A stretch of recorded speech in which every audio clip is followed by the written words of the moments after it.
시청자 여러분 그리고 장병 여러분 안녕하십니까? 국방뉴스를 전해드립니다.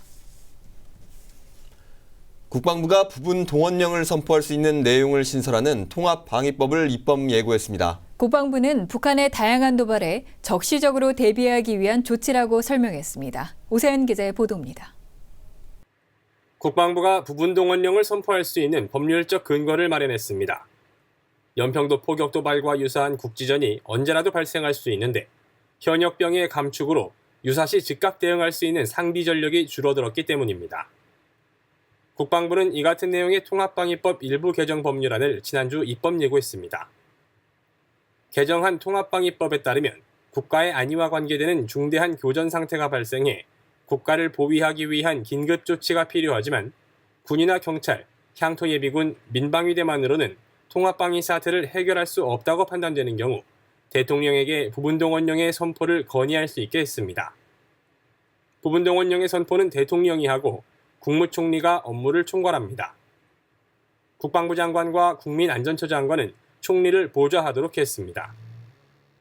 부분동원령을 선포할 때 대통령은 이를 국회에 통보해 승인을 얻어야 하고 국회의 승인을 얻지 못하면 지체 없이 부분동원령을 해제해야 합니다. 병력은 국방부 장관이, 인원과 물자 등은 국민안전처 장관이 시도지사를 통해 동원할 수 있습니다. 동원 대상은 지방병무청장이 지정한 동원 소집 대상자이고 인력과 물자, 업체는 비상대비 자원관리법에 따라 중점관리 대상자원으로 지정된 자원입니다. 동원령에 의해 직장에 나가지 못했다고 해서 신분상 불리한 처우를 하면 안 되고 동원이 종료되면 복직시켜야 한다는 조항도 명시했습니다. 또 동원된 사람이 다치거나 사망하면 보상이나 의료 지원을 하고 동원 물자가 훼손된 경우에도 보상심의회를 열어 적절한 보상이 이루어지도록 근거를 마련했습니다. 이와 함께 동원령 영장을 전달하지 않거나 동원령에 응하지 않는 사람은 5년 이하의 징역 또는 5천만 원 이하의 벌금에 처할 수 있도록 처벌 조항도 마련했습니다. 또 거짓이나 그 밖의 부정한 수단으로 보상을 받은 사람은 5년 이하의 징역과 함께 보상받은 금액의 3배 이내의 벌금을 내야 합니다. 국방부는 상비 전력이 줄어드는 상황에서 전면전 위협이 고조되면 상비 전력은 전투 준비를 우선해야 하기 때문에 평시 부분 동원이 가능하도록 법률안을 개정했다며 의견이 있는 사람은 다음 달 24일까지 의견을 제출해달라고 설명했습니다. 국방뉴스 오상현입니다. 국방부가 자질이 부족한 간부를 조기에 퇴출시키기 위해 계급과 관계없이 2번 이상 보직해임된 간부를 현역 복무 부적합 조사 대상자로 지정하기로 했습니다. 기존에는 같은 계급에서 2번 이상 보직해임된 경우에만 현역 복무 부적합 조사 대상자로 지정할 수 있었습니다. 국방부는 지난 16일 이 같은 내용을 담은 군인사법시행령 일부 개정 법률안을 입법 예고했습니다. 개정안에는 또 군사법원에 기소되거나 중징계 처분을 받은 자를 명예진급 대상에서 제외하는 내용도 포함시켰습니다. 국방부 관계자는 2번 이상 보직해임 대상자가 됐다는 것은 간부로서 직무 수행 능력이 상당히 부족한 것이라며 군은 병역 문화를 혁신하기 위해 부적합 조사 기준을 강화하기로 했다고 설명했습니다. 군인사법시행령 개정안의 입법 예고 기간은 다음 달 25일까지입니다. 한편 국방부는 이와 관련된 군인사법시행규칙 일부 개정 법률안을 20일 입법 예고했습니다. 육군 53사단이 부산소방안전본부와 각종 재난 발생 시 협조체제를 구축하기 위한 업무 협약을 체결했습니다. 이번 협약은 지난 15일 양측 관계자 20여 명이 참가한 가운데 이루어졌으며 안전과 재난 대응에 필요한 정보를 공유하고 각종 재해와 재난 발생 시 긴밀한 협조 체제를 구축하기 위해 마련됐습니다. 이 자리에서 양 기관은 부산 지역 재해 재난 발생 시 신속한 대응을 위한 비상연락망 구축과 정보 공유, 재난 대응 합동 훈련 등 상호 협력 방안을 구체화하기로 합의했습니다. 이번 협약을 계기로 양 기관은 응급처치 교육과 안보 교육, 병영 체험 등 다채로운 활동을 공유하며 상호 이해 증진과 교류 협력을 지속해 나갈 계획입니다.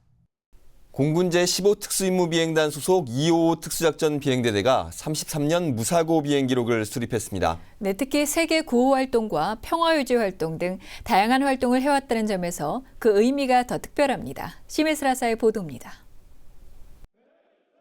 지난 16일 공군 제15특수임무비행단 소속 255 특수작전 비행대대에 33개년 무사고 비행안전 시상식이 열렸습니다. 조종사들과 정비사, 관제사 등 비행단 장병 500여 명이 참석한 시상식에서 255 대대가 참모총장 부대표창을, 김선태 소령 등 2명이 참모총장 개인 표창을 수상했습니다. 255 대대의 무사고 기록은 1982년부터 이어진 대기록이며 특히 미 알래스카에서 실시한 레드플래그 훈련 참가와 필리핀 태풍재해 군안 지원 활동, 자이툰 파병 인원 수송 등 성공적인 세계 구호 활동과 평화 유지 활동을 포함하고 있어 그 의미가 큽니다. 한편 공군 15특수임무비행단은 지난 1일부로 공군 기동정찰사령부 예하로 소속이 변경됐습니다. 이에 따라 최근영 공중기동정찰사령관은 이날 부대 개편 후 처음 방문해 시상식을 주관하고 255 대대 장병들을 격려했습니다. 국방뉴스 심예슬입니다. 대한민국의 대표 여름 축제로 자리 잡은 보령 머드 축제가 대천 해수욕장에서 열리고 있습니다. 지난 주말에는 국내외 관광객들로 북새통을 이뤘는데요. 네, 공군도 국민과 함께하는 공군을 주제로 관람객들을 위한 다양한 행사를 마련했습니다. 윤현수 기자입니다. 코끼리 코를 하고 뱅글뱅글 돌더니 푹신푹신한 머드 에어매티에 슬라이딩. 미끄러지고 넘어질 때마다 온몸에 진흙이 묻어납니다. 1대1 결투에서 지면 벌로 받는 진흙 한 바가지. 진흙 범벅이 되면 될수록 한박 웃음이 멈추질 않습니다. 대한민국을 대표하는 여름 축제로 자리 잡은 보령 머드 축제. 머드 미끄럼틀과 머드탕 실험, 머드 격투기 대결까지 20여 가지 체험 행사마다 젊은 열기로 뜨겁습니다. 저희 직장 동료인데 이사 경기. 네, 회사 끝나고 어제 놀고 싶어서 차 타고 달려왔어요. 너무 재밌어요. 많이 놀러 오세요. 재밌어요. 대한민국 공군도 머드 축제의 성공 개최에 힘을 보탰습니다. 보령 시내 거리 퍼레이드에 앞장선 공군 군악의장대가 축제 분위기를 한껏 띄웁니다. 손끝에서 빙빙 돌던 총기가 하늘로 높이 오르고 흐트러짐 없는 군악 연주도 선보입니다. 묘기에 가까운 절도 있는 시범은 개구쟁이들의 눈길을 한눈에 사로잡습니다. 기를 연주하고 총을 돌려서 멋있었어요. 공군 방공유도탄 사령부는 호크와 발칸 등 방공 유도 무기를 전시하고 모의 발사 체험 등 장비 운용 시범도 선보였습니다. 세계적인 축제로 성장한 보령 머드 축제에서 국내외 많은 관람객들에게 영공방위에 매진하는 대한민국 공군을 소개하고 있으며 국민과 소통하는 공군이 되도록 노력하겠습니다. 하나, 둘, 셋, 발사! 기다란 페트병에 물을 채워 하늘로 멀리 날리는 물로켓 발사 체험. 정성스레 접어 만든 배꼽 종이 비행기를 원안에 넣는 재미에 시간 가는 줄 모릅니다. 이런 행사가 좀 더 자주 있어가지고 애들이 좀 더 많이 보고 배웠으면 좋겠네요. 오는 26일까지 계속되는 보령 머드 축제. 공군은 국민과 소통하는, 국민과 함께하는 공군으로 거듭나기 위해 매년 다양한 행사로 다가설 계획입니다. 국방뉴스 윤여수입니다. 우리 주변을 살펴보면 피아노를 가지고 있는 가정이 장구를 가지고 있는 가정보다 더 많습니다. 그만큼 국악을 접할 기회가 적어서였을 텐데요. 네, 그래서였을까요? 한 국악단체가 장병들을 찾아 국악의 아름다움을 전달했다고 하는데요. 국악 공연이 펼쳐진 최전방 부대를 고아라 중위가 찾았습니다. 공연의 막이 열리고 잔잔한 가야금 선율이 흐릅니다. 신나는 국악가락과 함께 사뿐한 춤사위가 펼쳐집니다. 장병 누구나 공감할 수 있는 면회를 주제로 한 흥겨운 무대가 시작됩니다. 지난 15일 육군 1사단에서 열린 국방국악문화진흥회의 군락 공연에서는 장병을 면회하는 심정을 영상으로 담은 가야금 산조 면회가, 판소리를 현대적으로 해석해 장작한 내 동생 군대가 등 다양한 공연이 펼쳐졌습니다. 국악을 재밌게 받아들이고 장병 모두가 함께 즐길 수 있도록 마련됐습니다. 우리의 전통문의 중심에 있는 소리를 가지고 장병들에게 알려준다면 장병들이 위대한 대한민국을 더 큰 대한민국으로 만드는데 사명감을 갖도록 할 것이다 라는 판단하에 이런 공연을 준비하고, 이번 공연에서는 일방적으로 보여주는 공연에서 벗어나 서로 공감할 수 있는 공연에 초점을 맞췄습니다. 국악 용어를 현대어로 바꿔 부르거나 장병 가족들의 음성 편지를 전달하는 등 진정한 소통을 위해 노력했습니다. 요즘 날씨도 덥고 해서 많이 지쳐 있었는데 이렇게 전방부대까지 찾아오셔서 공연을 보여주셔서 지금이라도 당장 적과 싸워 이길 수 있는 그런 군인이 된 것 같아서 매우 사기 진작에 도움이 되고 매우 즐거운 시간이 되었습니다. 군락 공연은 올 가을까지 각 부대를 대상으로 공연을 진행할 예정이며 장병들의 사기 양상에 큰 도움이 될 것으로 기대됩니다. 국방뉴스 고아라입니다. 육군 11사단이 제헌절을 맞아 장병들의 안보 교육을 위한 나라사랑 콘서트를 열었습니다. 지난 17일 홍천 문화예술회관에서 열린 이번 콘서트에는 장병 400여 명이 참석해 비트박스와 연극, 댄스 공연 등 다채로운 문화 행사를 즐겼습니다. 장병들은 손수 만든 태극기를 흔들며 호응하는 등 제헌절에 펼쳐진 나라사랑 콘서트와 태극기의 의미를 되새겼습니다. 특히 일제강점기 안중근 장군의 활약상을 다룬 창작 뮤지컬이 펼쳐져 장병들에게 나라를 위해 목숨을 바친 선열들의 숭고한 삶에 대해 느낄 수 있는 기회를 선사했습니다. 부대는 오는 8월 1일까지 6번의 콘서트를 더 열어 장병들에게 올바른 국가관 교육을 실시할 예정입니다. 서울시에 위치한 현충시설을 소개해드리는 시간, 서울시 현충시설을 찾아서 이번 시간에는 강동구의 현충시설을 소개합니다. 배재고등학교 교정엔 우남 이승만 박사의 동상이 있고 강동구 천호동에는 해공 신익희 선생의 동상을 만나볼 수 있다고 합니다. 송민아 기자가 전해드립니다. 국가보훈처가 현충시설로 지정한 대한민국 초대 대통령인 우남 이승만 박사의 동상은 서울시 강동구 배재고등학교 교정 안에 있습니다. 초록이 짙은 잘 닦인 정원길을 걷다 보면 우남 이승만 박사의 동상이 모습을 드러냅니다. 올해로 서거 50주년을 맞은 이승만 박사는 한국의 독립운동가이자 초대 대통령으로 모르는 사람이 없을 정도로 존경받는 인물. 독립협회를 비롯해 한성 임시정부와 상하이 임시정부 등에서 수많은 활동을 했습니다. 광복 후에는 우익 민주진영 지도자로 1948년 대한민국 초대 대통령으로 당선됐습니다. 이승만 박사는 1894년 배재학당에 입학해 새로운 학문을 접하며 독립정신에 대한 열망을 키웠습니다. 현재를 살고 있는 후배들은 선배의 위대한 업적을 돌아보며 나라를 위한 희생정신을 가슴속에 새깁니다. 지금 제가 서 있는 우남 동산, 그리고 우리 학교 기숙사인 우남 학사 등 이승만 대통령의 흔적은 곳곳에 많이 남아있는데 제 뒤에 있는 이승만 동상이 현충시설이라는 것은 오늘 처음 알게 되었습니다. 이처럼 이번에 제가 이렇게 알게 된 것처럼 많은 사람들이 이번 기회를 통해 순국 열사의 숭고한 희생 정신을 알게 되는 계기가 되었으면 좋겠습니다.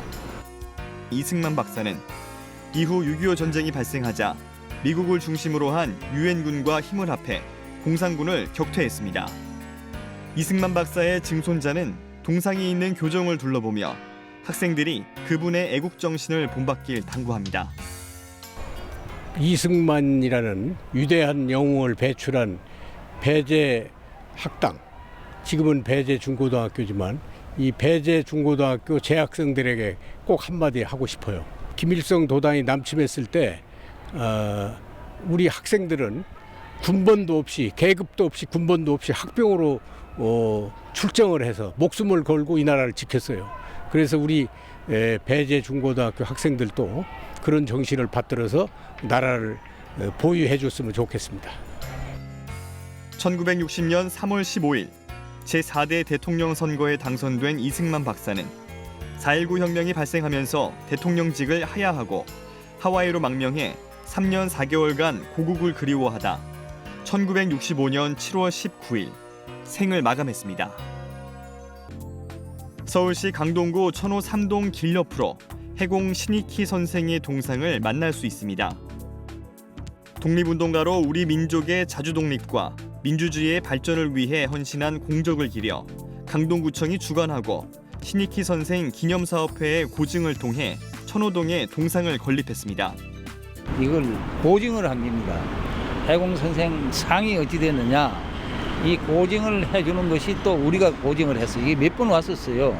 그래서 이 고증을 했고 그래서 여기에 그 해공 선생 동상이 서게 된 게. 해공 신익희 선생은 1894년 경기 광주 출신으로 1910년 한성관립외국어학교 졸업 후 1912년 일본 와세다 대학 정경학부에 입학해 유학생 통합단체인 하고회를 조직해 민족정신과 독립사상을 고취시켰습니다. 1913년 귀국해 동명강습소를 열어 신문화와 개화사상을 보급했으며 1919년 독립선언문을 배포하고 만세 시위를 주도했습니다. 이승만 초대 대통령과 대선 후보로 경쟁하며 민주주의를 실현하기 위해 힘썼던 신익희 선생. 1956년 63세의 나이로 안타까운 일생을 마쳤지만 전체 높이 4m로 건립된 해공 신익희 선생의 동상은 여전히 두 팔을 뻗은 채 이곳을 지나는 시민들을 반갑게 맞고 있습니다. 국방뉴스 송민아입니다. 국방뉴스 특별기획 다시 보는 국방뉴스입니다. 어려운 이웃을 돕기 위한 활동 중 위문품 전달은 실질적인 도움을 줄 수 있어 효과적인데요. 1982년 육군 장병들이 경남 수해 지역 주민들을 돕기 위해 벌인 절식운동으로 쌀을 모아 전달했습니다. 네, 이외에도 1974년 육군 5110 부대의 내무생활 개선 종합시범과 1976년 육군 7339 부대의 일식 삼찬 조리시범, 그리고 1990년 해군 9513 부대의 인천 앞바다 정화작업 뉴스까지 화면으로 만나보시죠.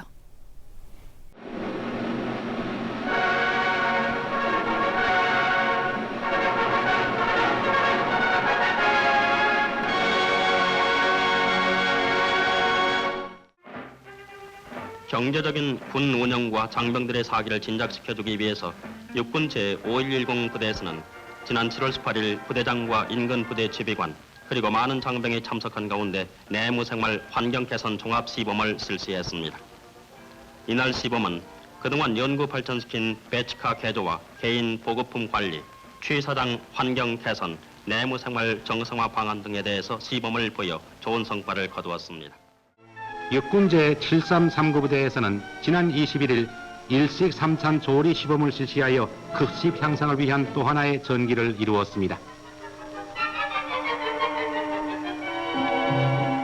종래의 국과 김치 위주의 메뉴에서 구이, 찜, 조림 등 다양한 메뉴를 개발 보급하기 위한 이날의 시범에는 요리 연구가 왕준현 여사가 특별 초청되어 강의와 시범을 맡아 이체를 띄웠습니다.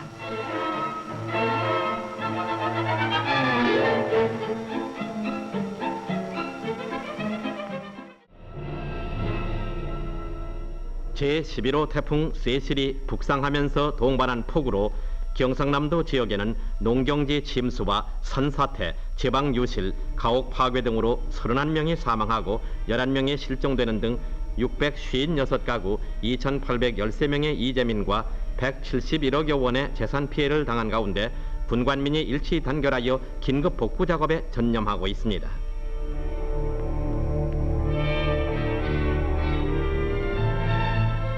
육군 장병들은 절식운동으로 모은 백미와 암맥 등 총 850가마를 경상남도 일원의 수해 지역에 전달했습니다.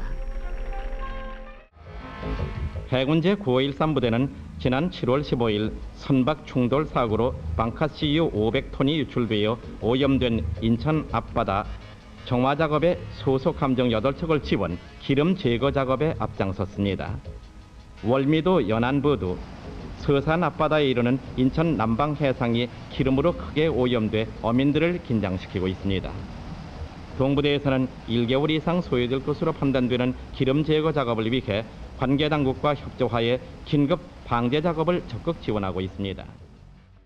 최근 한 보도에 따르면 우리나라 고위공직자의 아들과 손자가 현역으로 군복무를 하는 비율이 일반인보다 크게 낮은 것으로 나타났습니다. 네, 반면 영국 왕실은 여왕부터 왕자들에 이르기까지 모두가 군에 복무했고 대부분 최전선에서 근무했는데요. 사회적 지위에 걸맞는 책임을 다함으로써 모범을 보이는 것, 이것이 바로 진정한 노블레스 오블리주입니다. 국방뉴스를 마칩니다. 시청해주신 여러분 고맙습니다.